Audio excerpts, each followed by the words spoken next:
There is a distinct difference between believers of Christ and followers of Christ.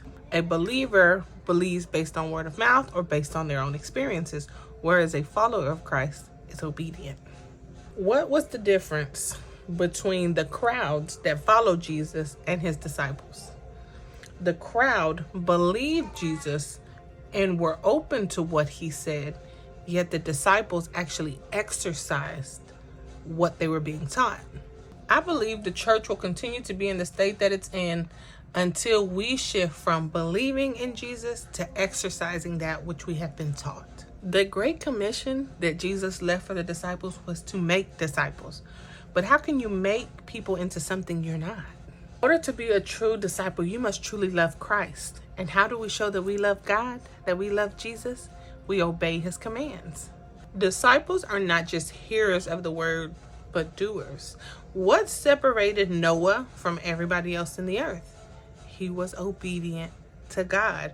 There is a shift that happens when you choose to obey God. You go from believer to follower. You go from just saved in the kingdom to useful in the kingdom.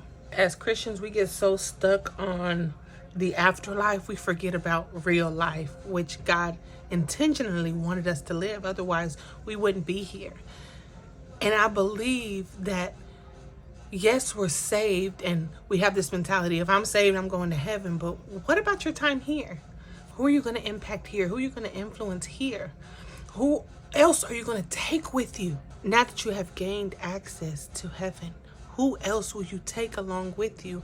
Or are you so selfish that you would not open your mouth, that you would not be obedient and operate in the giftings and abilities God has given you?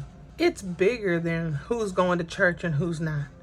It's bigger than that, because the people sitting in the churches are the ones that are simply believing and being sit fillers and not true disciples, not willing to pay the price, not willing to be obedient to the word of God. It is more so as who is going to accurately represent Jesus and what he came on earth to do. And I think we get so caught up in getting it right and being perfect that we discount the obedience that we do exercise.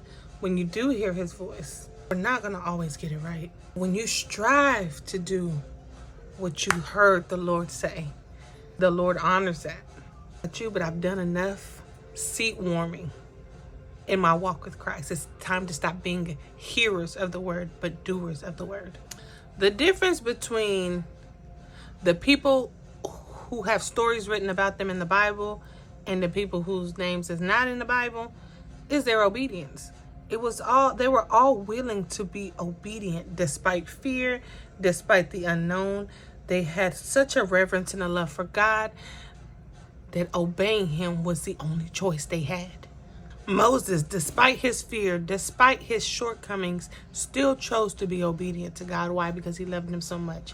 But in the end, due to Moses' disobedience, it cut off his connection to Christ and ultimately cost him the promised land. Look, sis, I'm not here to tell you what to do. All I'm saying is, if we're going to follow Christ, let's follow him for real. And as usual, you don't got to take my word for it. Take it to him. Love you, bye.